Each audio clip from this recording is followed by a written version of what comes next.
Devin Booker is setting the NBA on fire in his first ever playoffs appearance, and while it's no shock to some of us who see shades of Kobe in his game, this dude has had serious doubters all throughout his career.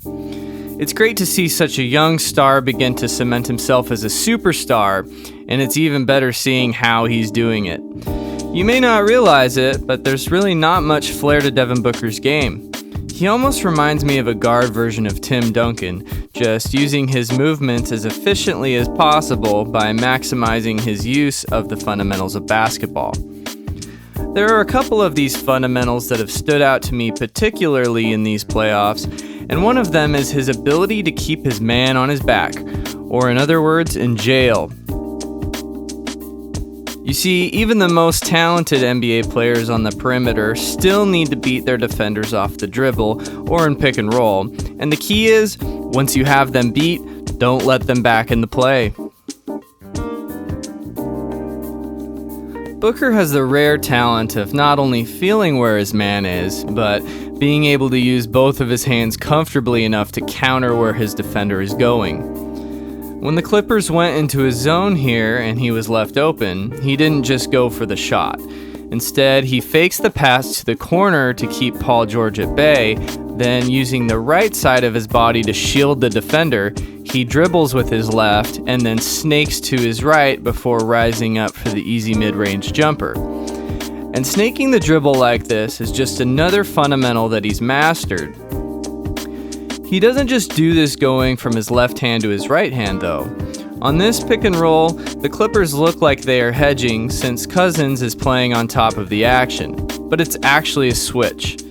Cousins is clearly taking away the middle of the floor, and Booker uses this against him by quickly pivoting and putting Boogie on his back.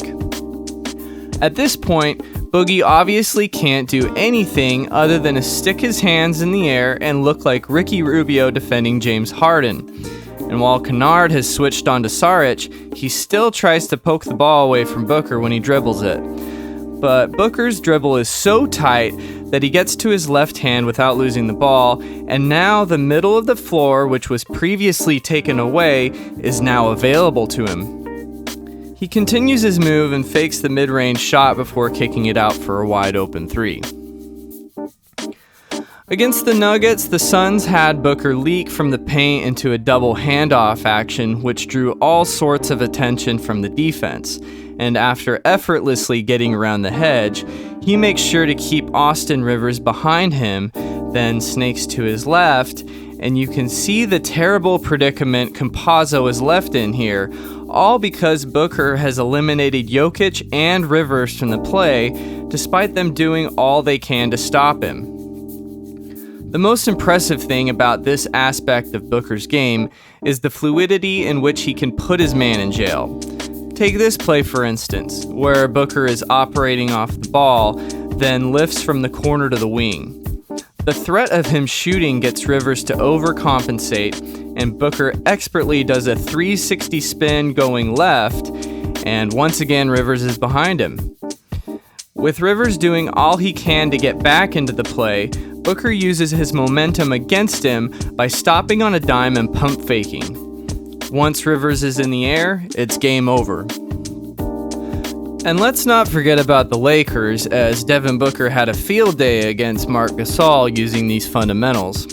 On this play in semi-transition, Booker fakes the drive to set up KCP backpedaling, then uses the threat of the step-back three to get KCP overcompensating the other direction. And after KCP goes over the screen, Booker once again puts him in jail, then snake dribbles from his left to his right before selling Gasol on the shot fake for the and one. And it's not just the mid-range where these moves are lethal. Here's Booker running another pick and roll and putting Wesley Matthews in jail. He's got the ball in his left hand, and then once he snakes to his right hand, all Wesley Matthews wants to do is get back in front of him. So Booker uses that momentum against him and steps back for a three. Even when the defender does well to get back into the play as Terrence Mann does here, Booker still has more options, and here he just bullies him in the post. This isn't even just a half-court thing for Booker. On this play in transition, he immediately notices Rondo is just slightly behind him, so he's absolutely not going to let him get back in front.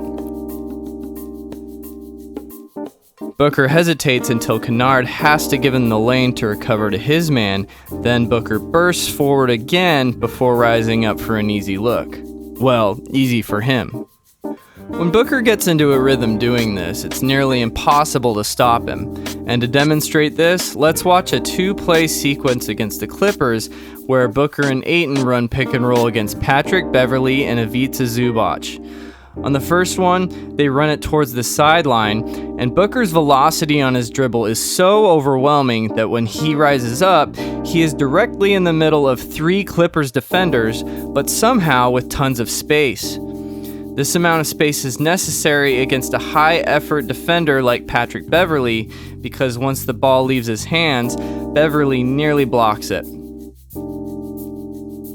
The next time the Suns run it, they do it in the middle of the floor, but it's essentially the same action that the Clippers just can't stop. Notice how hard Booker turns the corner going to his left hand immediately after receiving the pick.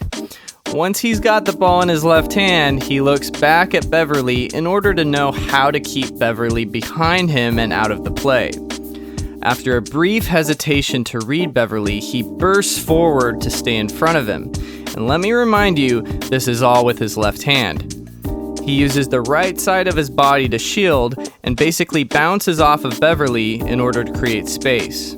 Once he has that space, he steps back and fades away, and this time, Beverley isn't even close to blocking him. Since Devin Booker is so good, he often gets what I call escort defense, where his man will follow him closely 90 feet down the floor and try to deny him from getting the ball, which is what Terrence Mann is doing here.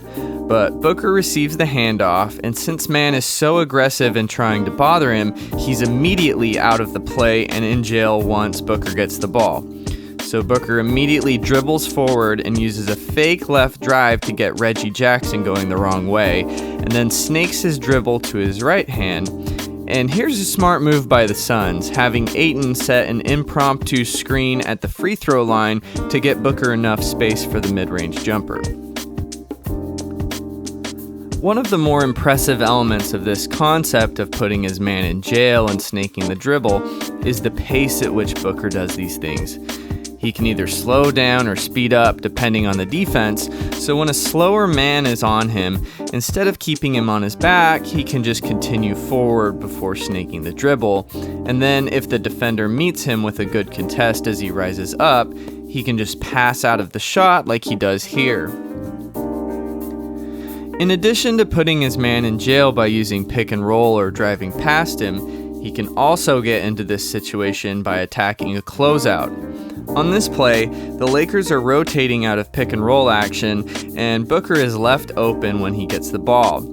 When he receives the pass, he recognizes that Gasol is trying to run him off the line. So he goes to his left, faking an inside drive, then faking a step back, then driving a bit more inside, and all of a sudden Gasol's in jail.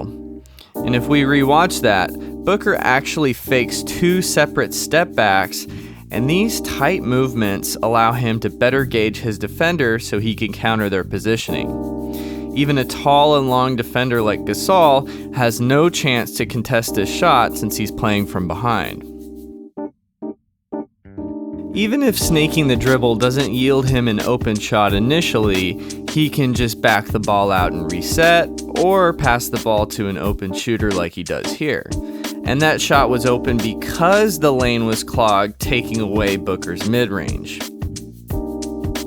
If Booker perceives that he doesn't have enough space to snake dribble once his man is in jail, the fact that he can slow down in situations like this allows him the time to decide to make a pocket pass so his big man can go to work. Here's a great example of Booker just putting it all together. He runs a pick and roll with Dario Saric that gets trapped, so he spins away from the trap before rerunning the pick and roll, but from closer to the sideline. On the second pick and roll, Gasol is unable to trap this time because he was recovering from the first trap. The fact that Gasol doesn't trap this time allows Booker to turn the corner and snake his dribble, and though he gets back to his dominant hand for the dribble, he's still able to pull off a lefty reverse finish. Now that's just an incredible play by Booker. Even though he's clearly good with both hands, the Lakers still wanted to take away his right hand in certain plays, and here we see KCP ice the ball screen to force Booker left. So Ayton flips his screen and Booker proceeds downhill and snakes the dribble back to his right hand. This is one of the most important concepts of snaking the dribble. Your opponent takes away your strength, but you can still get it back with the right counters. And Booker finishes over Gasol despite a decent contest. Here's another example of KCP icing the ball screen and Ayton flipping his screen, and Booker puts KCP in jail. But this time, Schroeder is clogging the lane to prevent him from getting to the free throw line area. Notice how expertly Booker moves his body based on KCP's positioning. He senses KCP getting back into the play, so he quickly takes a few dribbles to his left while protecting the ball, then steps back to force a switch.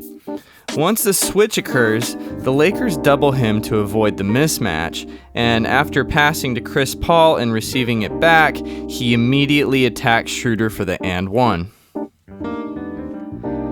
This play is the culmination of all of these things happening perfectly, and my favorite play of the playoffs.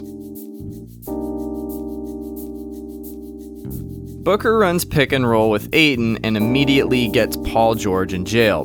Once again, he perfectly balances his movements to counter Paul George as you see him go to his right, then his left, then back to his right, and finally back to his left. The fact that Paul George is on his back means that Zubac needs to step up to contest his mid-range shot. But once he draws Zubac away from Ayton, he lobs it up to Ayton for the epic alley-oop. Well, that's it for this one, you guys. I hope you enjoyed the video, and remember to subscribe to this channel for notifications on future videos.